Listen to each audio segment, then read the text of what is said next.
وَإِن لَّمْ أَعْمَلْ مِثْلَ أَعْمَالِهِمْ وَكَذَلِكَ أَوْثَقُ أُرَى الإسلام الحب في الله والبغض في الله لكن هذا بحيث أن يحب المرء ما يحبه الله ومن يحبه الله فيحب أنبياء الله كلهم لأن الله يحبهم ويحب كل من علم أنه مات على الإيمان والتقوى فإن هؤلاء أولياء الله والله يحبهم كالذين يشهد لهم النبي صلى الله عليه وسلم بالجنة بغير من أهل البدر وأهل بيت رضوان فمن شهد له النبي صلى الله عليه وسلم بالجنة شهدنا له بالجنة وأما من لم يشهد له بالجنة فقد قال طائفة من أهل العلم لا نشهد له بالجنة ولا نشهد أن الله يحبه وقال طائفة بل من استفاز من بين الناس إيمانه وتقواه واتفق المسلمون على الثناء عليه كعمر بن عبد العزيز والحسن البصري وسفيان الثوري وأبي حنيفة ومالك وشافعي وأحمد والفضيل بن عياض وابي سلیمان الى آخر. وہ چلتے چلے جاتے ہیں. خلاصہ ان کے کلام کا یہ ہے کہ جن کو نبی اکرم صلی اللہ علیہ وسلم نے جنت کی خوشخبری دی ہے تو وہ تو نبی اکرم صلی اللہ علیہ وسلم کی حدیث کی روشنی میں قطعی جنتی ہیں. ہم ان کے جنتی ہونے کے اقرار کریں گے. اور جن کے بارے میں قرآن و حدیث میں جنتی ہونے کی خبر نہیں دی گئی ان کے بارے میں دو قول ہیں. ایک قول تو یہ ہے امت مسلمہ کا کہ ہم قطعی طور پر نہ تو ان کی جنت کی گواہی دیتے اور نہ اس بات کی گواہی دیتے کہ اللہ خدا جانے ان سے محبت کرتا ہے کہ نہیں کرتا, اس لیے کہ ایمان کے خاتمے کا کسی کو پتہ نہیں کہ خاتمہ کس بات پر ہو. لیکن دوسرا طائفہ کہتے ہیں کہ نہیں, جن لوگوں کا تقوی اور جن لوگوں کی نیکی اور جن لوگوں کا عزت اکرام شہرت یہ امت مسلمہ کے درمیان مشہور ہے, پوری امت مسلمہ ان کے تقوی پر متفق ہے اور ان کے اچھے اعمال پر متفق ہے, ان کے حسن اخلاق پر متفق ہے, ہم ان کی بھی جنت کی گواہی دیں گے. اور انہی لوگوں میں سے ایک امام ابو حنیفہ رحمہ اللہ بھی ہیں. ہمارے اہل حدیث بھائی یہ گمان کرتے ہیں کہ امام ابو حنیفہ رحمہ اللہ حدیث پر قیاس کو ترجیح دیتے تھے, وہ حدیث کے مقابلے میں قیاس کرتے تھے. حالانکہ امام ابن تیمیہ رحمہ اللہ نے اس بات کی شدت کے ساتھ مخالفت کی اور اس کو رد کیا کہ امام ابو حنیفہ رحمہ اللہ صحیح حدیث کے مقابلے میں قیاس تو دور ضعیف حدیث کے مقابلے میں بھی قیاس کو چھوڑ دیتے تھے. چنانچہ فرماتے ہیں وَمَنْ ظَنَّ بِأَبِي حَنِيفَةَ أَوْ غَيْرِ مِنْ أَئِمَّةِ الْمُسْلِمِينَ أَنَّهُمْ يَتَعَمَّدُونَ مُخَالَفَةَ الْحَدِيثِ الصَّحِيحِ لِقِيَاسٍ أَوْ غَيْرِهِ فَقَدْ أَخْطَأَ عَلَيْهِمْ وَتَكَلَّمَ إِمَّا بِظَنٍّ وَإِمَّا بِهَوَىٰ فهذا أبو حنيفة يعمل بحديث التوضع بالنبيذ في السفر مخالفة للقياس وبحديث القهقة في الصلاة مع مخالفة للقياس. اس طرح کی دیگر کئی مثالیں فرمایا کہ جو یہ کہتے ہیں کہ امام ابو حنیفہ رحمہ اللہ معاذ اللہ حدیث کے مقابلے میں قیاس کو ترجیح دیتے تھے وہ خطا پر ہے اور محض وہ نفسانی خواہشات اور اٹکل پنجو سے یہ بات کرتا ہے. حالانکہ امام ابو حنیفہ رحمہ کا مقام تو یہ ہے کہ وہ ضعیف حدیث کو بھی قیاس پر ترجیح دیتے تھے. جلد نمبر 20 صفحہ نمبر 168. تو یہ چند اقوال میں نے آپ کے سامنے, اور بھی امام ابن تیمیہ رحمہ اللہ کی تو فتاوی ابن تیمیہ بھری پڑی ہے امام صاحب کی تعریفات پر. بلکہ عجیب بات آپ کو بتاؤں کہ امام ابن تیمیہ رحمہ اللہ جب بھی کسی مسئلے میں چاروں آئمہ کا قول پیش کرتے ہیں کہ وہ کسی مسئلے میں ایک طرف ہیں یا تین آئمہ ایک طرف ہیں تو اس پر جمہور کا اطلاق کرتے ہیں. گویا کہ امت مسلمہ شروع سے لے کر اب تک جو اکثریت حصہ ہے وہ ان آئمہ کو ماننے والی ہے. تو آج کس طرح ان آئمہ کو گمراہ کہا جا رہا ہے یا ان کے ماننے والوں کو گمراہ کہا جا رہا ہے. امام ابن تیمیہ رحمہ اللہ کے شاگرد امام ابن کثیر رحمہ اللہ کے میں چند حوالے آپ کے سامنے نقل کرنا چاہوں گا. مشہور ترین شاگردوں میں سے, مشہور ترین آئمہ میں سے, یہ اپنی مشہور تاریخ البدایہ والنہایہ وہاں جہاں 150 ہجری کے واقعات نقل کرتے ہیں تو اس میں امام ابو حنیفہ رحمہ اللہ کے بارے میں فرماتے ہیں کہ فقیہ العراقی احد ائمۃ الاسلام والسادات الاعلام احد ارکان العلماء واحد الائمۃ الاربعہ. اور فرماتے ہیں کہ وہ اقدمہم وفاتاً کے چاروں ائمہ میں سے سب سے پہلے ان کی وفات ہوئی لأنه ادرک عصر الصحابۃ ورآ انس بن مالک قیل وغیرہ, کہ یہ تابعی تھے اور انہوں نے صحابہ کو دیکھا تھا. انس بن مالک رضی اللہ تعالیٰ عنہ سے انہوں نے ملاقات بھی کی تھی, اس کے علاوہ دیگر کئی صحابہ سے یہ ملے تھے. اور یحییٰ ابن معین کا قول کے بارے میں نقل کرتے کانا ثقۃ وکان من اہل الصدق, ثقہ و محدث تھے, سچ بولنے والے میں تھے. اور اسی طرح یحییٰ ابن سعید کے بارے میں کہتے ہیں یختار قول فی الفتویٰ, یحییٰ ابن سعید جیسا محدث اور اسماء و رجال کا بندہ، وہ ان کے قول پر فتویٰ دیتا تھا، اور فرماتے ہیں یقول لا نکذب اللہ ما سمعنا احسن من رأی ابی حنیفہ، فرماتے ہم جو ہے اللہ کے بارے میں جھوٹ نہیں بولیں گے، دین کے مسئلے میں ہم نے امام ابو حنیفہ رحمہ اللہ سے بہتر اور اچھی رائے اور اچھا فتویٰ کسی کا نہیں دیکھا۔ اور عبداللہ ابن مبارک کے بارے میں فرماتے ہیں، وہ کہتے ہیں کہ اللہ مجھے مدد نہ کرتا ابو حنیفہ کے ذریعے وہ سفیان کنت کسائر الناس، تو میں عام لوگ کی طرح جاہد رہتا، مجھے آج جو مقام و مرتبہ ملا ہے وہ امام ابو حنیفہ رحمہ اللہ کے بارے میں ملا ہے۔ اور یہی ابن کثیر امام شافعی کا قول نقل کرتے، رأیت رجلا لو کلمک فی هذه الساریہ ان یجعلها ذهبا لقام بحجتہ۔ اس امام ابو حنیفہ کے بارے میں کہتے ہیں اگر یہ اس ستون کے بارے میں کہہ دے کہ میں اسے سونے کا ثابت کر سکتا ہوں، تو دلائل کا ایسا بادشاہ ہے کہ دلائل کی بنیاد پر اس کو سونے کا ثابت کر بھی دے گا۔ اور فرماتے ہیں کہ من اراد الفقہ فهو عیان علی ابی حنیفہ، امام شافعی فرماتے کہ جو فقہ کا محتاج ہو، جس کو فقہ سیکھنا ہو تو وہ امام ابو حنیفہ کا محتاج ہے، ان کے در پر جائے بغیر وہ فقہ نہیں سیکھ سکتا۔ اور عبداللہ ابن داؤد کے فرماتے ہیں ان کے بارے میں کہ ینبغی للناس ان یدعوا فی صلاتہم لابی حنیفہ، فرماتے کہ امت پر لازم ہے، یہ امام ابو حنیفہ کا ہم پر ایک طرح کا قرض ہے کہ وہ ہم پر اتنا بڑا فقہ کی صورت میں احسان کر کے چلے گئے کہ امت مسلمہ اس کا بدلہ یوں چکائے کہ ہر نماز کے بعد ان کی دعا کرے۔ اور عبداللہ مبارک فرماتے کان ابو حنیفہ افقہ اہل الارض فی زمانی، اپنے زمانے میں سب سے زیادہ فقہ جاننے والے امام ابو حنیفہ رحمہ اللہ تھے۔ اور مکی بن ابراہیم جو بخاری کے استاذ وہ فرماتے کانا اعلم اہل الارض، اس زمین پر اپنے زمانے میں سب سے زیادہ علم والا شخص امام ابو حنیفہ رحمہ اللہ تھے۔ اور دیگر بھی کئی انہوں نے تعریفات نقل کی، البدایہ والنہایہ جلد نمبر 13 صفحہ نمبر 415 416 418 419 کے اندر آپ ان کو دیکھ سکتے ہیں۔ اس طرح ایک اور شاگرد امام ابن تیمیہ رحمہ اللہ کے شمس الدین ذہبی، امام ذہبی رحمہ اللہ متوفی 748 ہجری، ان کے حوالے ہم پہلے بھی دے چکے، ان کی کتاب المعین فی طبقات المحدثین، جس میں انہوں نے بڑے بڑے محدثین کا ذکر کیا، اس میں انہوں نے امام ابو حنیفہ رحمہ اللہ کا بھی ذکر کیا۔ اس طرح تذکرۃ الحفاظ، جن میں ان محدثین کا ذکر کیا کہ جو کثرت سے حدیثوں کو یاد کرنے والے تھے، ان میں امام ابو حنیفہ رحمہ اللہ کا بھی ذکر کیا۔ سیر اعلام النبلاء اور اپنی تاریخ اسلام ذہبی کے نام سے جو مشہور ہے، اس کے اندر بھی امام ابو حنیفہ رحمہ اللہ کی بڑی انہوں نے تعریفیں بیان کی۔ اسی طرح امام ابن تیمیہ رحمہ اللہ کے ایک اور شاگرد امام ابن قیم جوزیہ رحمہ اللہ، ان کا حوالہ ہم اپنی پہلی والی ویڈیو میں پیش کر چکے ہیں کہ انہوں نے امام ابو حنیفہ رحمہ اللہ کو محدثین میں شمار کیا ہے۔ اسی طرح انہوں نے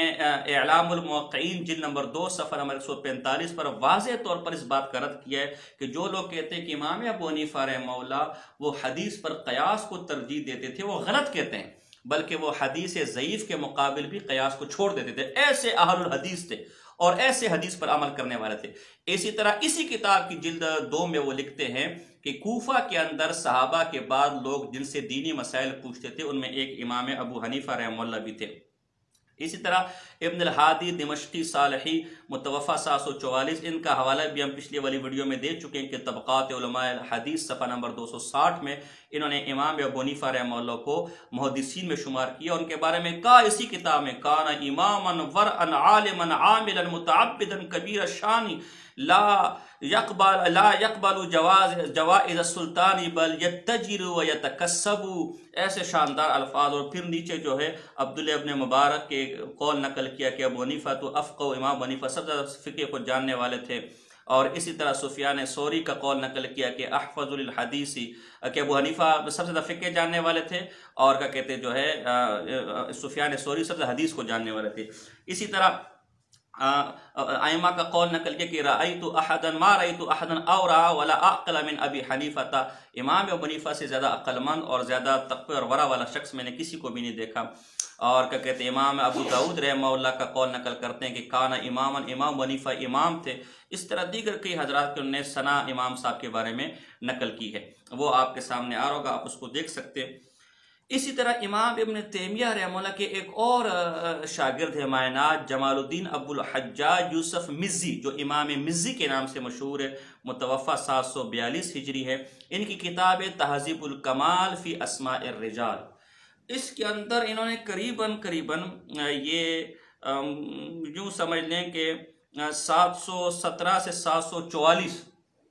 تو یہ قریباً 30 کے قریب 20 سے اوپر کے قریب صفحات میں امام ابو حنیفہ رحمہ اللہ کا شاندار اور زبردست تذکرہ کیا۔ اسماء و رجال میں میرے خیال میں سے امام ابو حنیفہ رحمہ اللہ کا اتنا تفصیلی تذکرہ اور اتنی ثنا اور اتنی مدح شاید نہ ملے۔ اچھا، امام ذہبی نے مستقل ایک کتاب بھی لکھی ہے، وہ ہمارے پاس موجود ہے، نکالنی پڑے گی، چھوٹا سا رسالہ ہے، مکتبہ بشرا کراچی اور اس کو چھاپا ہے، جو امام ذہبی نے امام ابو حنیفہ اور ان کے دونوں شاگرد امام ابو یوسف اور امام محمد کے ثنا پر لکھی ہے، چھوٹا سا کتاب ہے، تو یہ ذہبی کے حوالے سے آپ اس کو بھی ذہن میں رکھیں۔ تو امام مزی نے جتنا تفصیلی کلام ان پر کیا ہے اور جو ان کے کمالات اور جو شان بیان کی ہے اسماء و رجال کی کتابوں میں، کم ہی ہماری نظروں سے ایسے گزری ہے۔ اس میں فرماتے ہیں کہ یحییٰ بن معین فرماتے ہیں کان ابو حنیفہ ثقۃ لا یحدث بالحدیث الا بما یحفظه ولا یحدث بما لا یحفظ۔ ثقہ امام تھے حدیث کے، اور صرف اس حدیث کو وہ بیان کرتے تھے جو ان کو زبانی یاد ہوتی تھی، اور جو حدیث زبانی یاد نہیں ہوتی اس کو وہ بیان بھی نہیں کرتے تھے۔ ایسے زبردست قسم کے اپنا وہ محدث تھے۔ اور کان ابو حنیفہ ثقۃ، یحییٰ بن معین فرماتے ہیں، اور فرماتے ہیں کہ کان ابو حنیفہ لا بأس به، اور اس طرح فرماتے ہیں کہ وہ ہمارے نزدیک من اہل صدق ولم یتہم بالکذب، وہ اہل صدق میں سے، سچوں میں سے، اور حدیث میں جھوٹ بولنے کا الزام ان پر نہیں لگا۔ تہذیب الکمال جلد نمبر 29 صفحہ نمبر 442 کا حوالہ آپ کے سامنے، 424 کا حوالہ آپ کے سامنے آ رہا ہوگا۔ اسی طرح امام مالک کے امام شافعی فرماتے ہیں کہ امام مالک کو کہا گیا کہ حل رأیت ابا حنیفہ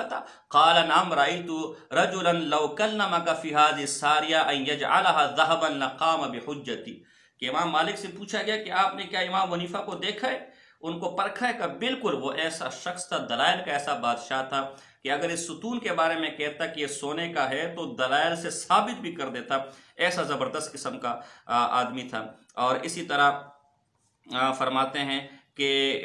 محمد بن بشر کے بارے میں آتا ہے کہ کنت اختلف الی ابی حنیفہ و الی سفیان، میں امام حنیفہ کے پاس بھی جایا کرتا تھا، امام ابن سفیان کے پاس بھی جایا کرتا تھا۔ تو جب امام حنیفہ کے پاس آتا تو فیقول من این جئت، وہ فرماتے تو کہاں سے ہے؟ فاقول من عند سفیان، فیقول لقد جئت من عند رجل لو ان القمة والاسود حذرا لاحتجا الی مثلہ، کہ اگر امام علقمہ اور اسود جیسے امام بھی ہوتے تو ان کے محتاج ہوتے، تو ایسے شخص کے پاس ہے۔ اور جب میں سفیان ثوری کے پاس آتا وہ مجھ سے پوچھتے من این جئت، فاقول من عند ابی حنیفہ، فیقول لقد جئت من عند افقہ اہل الارض، تو اس زمین پر سب سے زیادہ رسول اللہ صلی اللہ علیہ وسلم کے فقہ کو اور دین کے فقہ کو جاننے والے کے پاس سے آیا ہے۔ تہذیب الکمال جلد نمبر 29 صفحہ نمبر 431۔ اسی طرح فرماتے ہیں کہ داؤد بن خریبی کا حوالہ پیچھے بھی گزر چکا ہے کہ امت مسلمہ پر لازم ہے کہ وہ امام حنیفہ کے لیے ہر نماز کے بعد دعا کرتے رہے۔ اس طرح مکی ابراہیم فرماتے ہیں قان ابو حنیفہ اعلم اہل زمانہ، وقال یحییٰ بن معین سمعت یحییٰ بن سعید القطان یقول لا نکذب اللہ ما سمعنا احسن من رأی ابی حنیفہ، وقال اخذنا باکثر اقوالہ، کہ ہم اکثر اقوال اور فتاوے جو لیتے اور جو مسائل لیتے ہیں وہ امام حنیفہ سے لیتے ہیں۔ امام شافعی فرماتے ہیں الناس فی الفقہ عیان علی ابی حنیفہ، تہذیب الکمال جلد نمبر 29 صفحہ نمبر 432 433 پر آپ کو یہ اقوال مل جائیں گے۔ اور اسی طرح اسد بن عمر فرماتے ہیں کہ صلی ابو حنیفہ فیما حفظ علیہ صلاۃ الفجر بوضوء عشاء 40 سنہ، اللہ اکبر، عشاء کی نماز سے 40 سال تک عشاء کی نماز کے لیے جو وضو کیا اسی سے وہ فجر کی نماز پڑھتے تھے، گویا پور رات قائم اللیل تھے۔ وَكَانَ عَامَّةَ اللَّيْلِ يَقْرَأُ جَمِيعَ الْقُرْآنِ فِي رَكْعَةٍ وَاحِدَةٍ، عام طور پر ان کی عادت یہ تھی کہ پور رات میں ایک رکعت کے اندر قرآن ختم کر لیتے تھے۔ وَكَانَ يُسْمَعُ بُكَاؤُهُ بِاللَّيْلِ، اور رات کو ان کے رونے کی آوازیں سنی جاتی تھی۔ حَتَّى يَرْحَمَهُ جِيرَانُهُ، یہاں تک کہ ان کے رونے کی حالت اور اللہ کے سامنے گڑگڑانے کی حالت پر پڑوسیوں کو رحم آ جاتا۔ وَحُفِظَ عَلَيْهِ أَنَّهُ خَتَمَ الْقُرْآنَ فِي مَوْضِعِ الَّذِي تُوفِيَ فِيهِ 70,000 مرہ، جس جگہ وہ فوت ہوئے، جس جگہ ان کا انتقال ہوا، اس جگہ انہوں نے 70,000 دفعہ قرآن کا ختم کیا تھا۔ ایسے امام تھے۔ تہذیب الکمال جلد نمبر 29 صفحہ نمبر 434۔ اور اسی طرح ان کے بارے میں آتا ہے کہ لما مات ابی سألنا الحسن ابن عمارہ ان يتولى غسلہ ففعل فلما غسلہ قال رحمک اللہ۔ حسن بن جو عمارہ ہے وہ فرماتے کہ جب انہوں نے امام حنیفہ کو غسل دیا تو فرمانے لگے رحمک اللہ وغفر لک لم تقتر منذ 30 سنۃ لم تفطر منذ 30 سنۃ ولم توسط بیمینک باللیل منذ 40 سنۃ۔ اللہ کا رحم آپ پر، وہ 30 سال سے آپ روزے رکھنے والے تھے، آپ نے افطار نہیں کرنی، مسلسل روزے رکھنے والے تھے اور کبھی تکیے لے کر آرام سے سوئے نہیں۔ آج 40 سال تک آپ نے اپنے بعد والوں کے لیے بڑی مشکلات پیدا کر دی، وہ کیسے آپ کے راستے پر چلیں گے؟ اور اسی طرح مسعر بن کدام کے بارے میں آتا ہے کہ دخلت المسجد لیلۃ فرأیت رجلا یصلی فقرأ سبعا فقلت یرکع ثم قرأ الثلث ثم النصف فلم یزل یقرأ حتی ختم فی رکعۃ فنظرت فاذا هو ابو حنیفہ۔ میں مسجد آیا تو دیکھا ایک شخص قرآن پڑھ رہا ہے، میں نے کہا 7واں حصہ پڑھ لے گا تو شاید رکوع کر لے، نہیں، پھر میں ثلث پڑھ لیا، میں نے کہا اب رکوع کرے گا، کہا نہیں، پھر نصف پڑھ لیا، میں نے کہا اب رکوع کرے گا، کہا نہیں، حتیٰ کہ پورا قرآن اس ایک رکعت میں ختم کیا اور قیام میں ختم کیا، پھر رکوع کیا۔ اور خارجہ بن مصعب فرماتے قال ختم القرآن فی رکعۃ 4، ایک رکعت میں 4 لوگوں نے قرآن ختم کیا، عثمان ابن عفان و تمیم الداری و سعید بن جبیر و ابو حنیفہ۔ یہ 4 لوگ وہ تھے جو ایک رکعت میں قرآن ختم کرتے تھے۔ اور اسی طرح یحییٰ بن نصر کہتے ہیں قال ابو حنیفہ کیا کرتے تھے ربما ختم القرآن فی رمضان 60 ختمۃ، ایک رمضان میں 60 قرآن وہ ختم کرتے تھے۔ تہذیب الکمال جلد نمبر 29 صفحہ نمبر 436۔ یہ امام ابن تیمیہ کے شاگرد امام مزی یہ بات کہہ رہے، کوئی حنفی نہیں کہہ رہے، یہ بڑے بڑے اسماء و رجال اور بڑے بڑے محدثین ہیں اور یہ امت مسلمہ کے ائمہ ہیں اور ہمارے اہل حدیث بھائی بھی ان کو تسلیم کرتے ہیں۔ یہ امام ابو حنیفہ رحمہ اللہ کی ایسی تعریفیں کرتے ہیں۔ اور عبداللہ بن داؤد کہتے ہیں الناس فی ابی حنیفہ رحمہ اللہ حاسد و جاہل۔ فرمائے امام حنیفہ پر اعتراض کرنے والے 2 قسم کے لوگ ہوں گے، یا تو ان سے حسد کرنے والا ہوگا کوئی، یا پھر جاہل ہوگا، امام صاحب کے مقام و مرتبے کو جاننے والا نہیں ہوگا۔ نہیں تو اگر سنی ہوگا، مومن ہوگا، امام ابو حنیفہ جیسے امام سے کے دل میں کے بارے میں اس کے دل میں کبھی کوئی غلط بات نہیں آئے گی۔ اور اسی طرح امام شافعی رحمہ اللہ یہ تہذیب الکمال جلد نمبر 29 صفحہ نمبر 441، اتنے حوالے میں وہ حوالے پڑھ کے شاید تھک جاؤں لیکن حوالے ختم نہ ہوں گے، اگر آپ اس کو دیکھیں گے تو آپ کو مزید حوالے بھی مل جائیں گے۔ اللہ پاک امام ابو حنیفہ رحمہ اللہ کی قبر پر کروڑوں رحمت نازل فرمائے۔ یہ چند حوالے میں نے آپ کے سامنے پیش کیے کہ امام ابن تیمیہ رحمہ اللہ بھی امام حنیفہ کی تعریفوں کے پل باندھے، بلکہ امام ابن تیمیہ رحمہ اللہ جگہ جگہ جہاں اسلاف کا ذکر کرتے کہ لوگ اسلاف میں سے، ان میں امام حنیفہ کو بھی لازمی شامل کرتے، تو معلوم ہوا کہ سلفی وہ ہے جو امام ابو حنیفہ کے مسلک پر ہے، ان کے طریقے پر ہے، ان کو اپنے امام مانے، وہ سلفی ہے۔ اسی طرح امام ابن کثیر کا میں نے حوالہ پیش کیا، بہترین ان کی تعریف ہے کہ امام ذہبی کا میں نے حوالہ پیش کیا، امام ابن قیم کا حوالہ میں نے پیش کیا، ابن الہادی کا حوالہ میں نے پیش کیا، مزی کا حوالہ میں نے پیش کیا۔ یہ سب اپنی جگہ ائمۃ المسلمین میں سے، ان میں سے ایک آدمی بھی اگر کسی کی تعریف کر دے تو بہت بڑی بات سمجھی جاتی، چاہے کہ سارے لوگ نہ صرف خود امام ابو حنیفہ رحمہ اللہ کی تعریف پر اتفاق کیے ہوئے ہیں بلکہ ان ائمہ کے اقوال مزید نقل کر رہے ہیں ان کی تعریف میں، ان کی ثنا میں، کہ جن کو ائمۃ الحدیث کہا جاتا ہے، ائمۃ المسلمین کہا جاتا ہے۔ اس لیے خدا را امام ابو حنیفہ رحمہ اللہ کے بارے میں اپنے دل میں اگر کوئی میل آپ کے اب تک تو اس کو دور کر دے، جس طرح دیگر ائمہ کی محبت آپ کے دل میں ہے، امام ابو حنیفہ رحمہ کی محبت بھی آپ کے دل میں ہونی چاہیے، ورنہ میں نے قول پیش کر دیا کہ ان سے نفرت کرنے والے 2 قسم کے لوگ ہیں، یا تو حاسد ہے یا تو جاہل ہے۔ اب آپ اپنا فیصلہ خود کر لیں کہ آپ کا شمار حاسدین میں ہوتا ہے یا جاہلین میں ہوتے ہیں۔ اللہ پاک ہمیں سیدھے راستے پر چلنے کی توفیق عطا فرمائے۔ وما علینا الا البلاغ المبین۔